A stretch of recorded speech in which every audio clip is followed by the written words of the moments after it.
بسم اللہ الرحمن الرحیم۔ شروع اللہ کے نام سے جو بڑا مہربان اور نہایت رحم کرنے والا ہے۔ پیارے آقا دو جہاں حضرت محمد صلی اللہ علیہ وآلہ وسلم نے ارشاد فرمایا، روزہ دار کے لیے دو خوشیاں ہیں، ایک افطار کے وقت، دوسری اپنے رب سے ملاقات کے وقت۔ جب روزہ دار اپنے روزے کا ثواب دیکھے گا تو خوش ہو جائے گا۔ جو شخص اللہ کے راستے میں ایک دن بھی روزہ رکھے، اللہ اس کا چہرہ اس دن کے عوض جہنم سے 70 سال دور کر دے گا۔ رمضان وہ مہینہ ہے جس کے پہلے 10 دن رحمت کے ہیں، دوسرے 10 دن مغفرت کے ہوتے ہیں اور آخری 10 دن آگ یعنی جہنم سے آزادی حاصل کرنے کے لیے ہوتے ہیں۔ سحری کھاؤ کیونکہ سحری کھانے میں برکت ہے، یقیناً اللہ اور اس کے فرشتے سحری کھانے والوں پر سلام بھیجتے ہیں۔ رمضان کی ہر رات اور ہر دن میں اللہ کے ہاں سے جہنم کے قیدی چھوڑے جاتے ہیں، اور ہر مسلمان کے لیے شب و روز میں ایک دعا ضرور قبول ہوتی ہے۔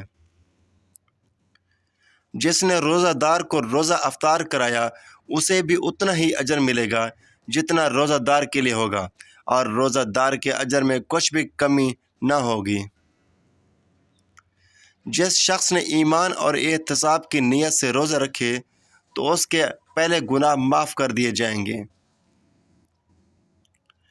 جب تک چاند نہ دیکھو روزہ شروع نہ کرو، اسی طرح جب تک چاند نہ دیکھ لو روزہ موقوف نہ کرو، اور اگر بادل چھا جائیں تو 30 دن کے پورے مکمل کر لو۔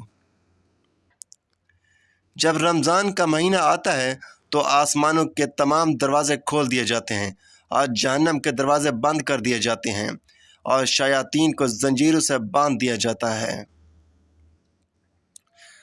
تم میں سے کوئی بھی شخص رمضان سے 1-2 دن پہلے روزہ نہ رکھے، ہاں اگر کوئی پہلے سے رکھتا آ رہا ہے تو وہ رکھ سکتا ہے۔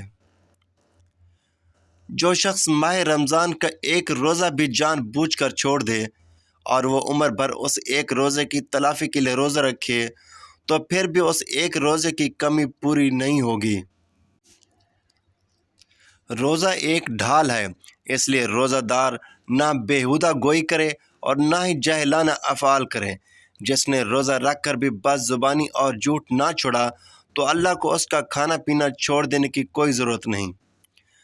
ماہ رمضان میں گھر والوں کے خرچ میں کشادگی کرو، کیونکہ ماہ رمضان میں خرچ کرنا اللہ تعالیٰ کی راہ میں خرچ کرنے کی طرح ہے۔ جس نے رمضان کے روزے کو فرض سمجھ کر ثواب کی امید سے رکھا وہ بخشا گیا۔ جس نے روزہ رکھ کر جھوٹ بولنا اور جھوٹ پر عمل کرنا نہ چھوڑا تو اللہ تعالیٰ کو کوئی حاجت نہیں کہ یہ شخص اپنا کھانا پینا چھوڑ دے۔ رسول اللہ صلی اللہ علیہ وآلہ وسلم نے فرمایا کہ اللہ تعالیٰ فرماتے ہیں، انسان کا ہر عمل اس کی اپنی ذات کے لیے ہے، سوائے روزے کے کہ وہ خاص میرے لیے ہے اور میں اس کا بدلہ دوں گا۔ روزے دار کا سونا عبادت، اس کی خاموشی تسبیح، اس کی دعا قبول اور اس کا عمل مقبول ہوتا ہے۔ جنت کے 8 دروازے ہیں، ان میں سے ایک دروازے کا نام باب الریان ہے، جس میں سے صرف روزہ دار داخل ہوں گے۔ ہر چیز کی زکوٰۃ ہوتی ہے اور جسم کی زکوٰۃ روزہ ہے۔ اگر کوئی شخص رمضان میں بیمار ہو جائے اور ٹھیک نہ ہو یہاں تک کہ فوت ہو جائے تو سمجھو اس کی طرح سے مسکینوں کو کھانا کھلا دیا جائے گا اور اس کے ذمہ قضا واجب نہ ہوگی۔ روزہ دار کے منہ کی بو اللہ کے نزدیک مشک کی خوشبو سے بہتر ہے۔ 3 آدمیوں کی دعا رد نہیں کی جاتی، عادل حکمران، روزہ دار یہاں تک کہ وہ روزہ افطار بھی کر لے تب بھی، اور مظلوم۔ آدمی اپنے اچھے اخلاق کی وجہ سے ان لوگوں کا مرتبہ پا لیتا ہے جو راتوں کو عبادت کرتے ہیں اور دن کو روزے رکھتے ہیں۔ جب کوئی شخص روزہ افطار کرے تو اسے چاہیے کہ کھجور پر افطار کرے، کیونکہ وہ بابرکت پھل ہے۔ اگر اسے کھجور نہ ملے تو پانی سے افطار کرے، کیونکہ وہ پاکیزہ چیز ہے۔ رسول اللہ صلی اللہ علیہ وآلہ وسلم نے فرمایا، انسان کے قدم قیامت کے دن اللہ کے سامنے سے اس وقت تک نہیں ہٹیں گے جب تک اس سے 5 چیزوں کے بارے میں سوال نہ کر لیا جائے۔ نمبر 1، اس کی عمر کے بارے میں کہ اس کو کہاں ختم کیا۔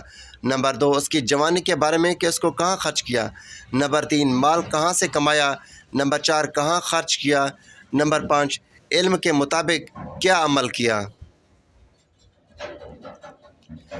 دعا ہے کہ اللہ پاک ہم سب مسلمان بہن بھائیوں کو آپ صلی اللہ علیہ وآلہ وسلم کے حکم اور فرمان کے مطابق زندگی بسر کرنے کی توفیق عطا فرمائے، آمین۔ ناظرین، ویڈیو اچھی لگی ہو تو ویڈیو کو لائک کریں، شیئر کریں، چینل کو سبسکرائب ضرور کیجیے۔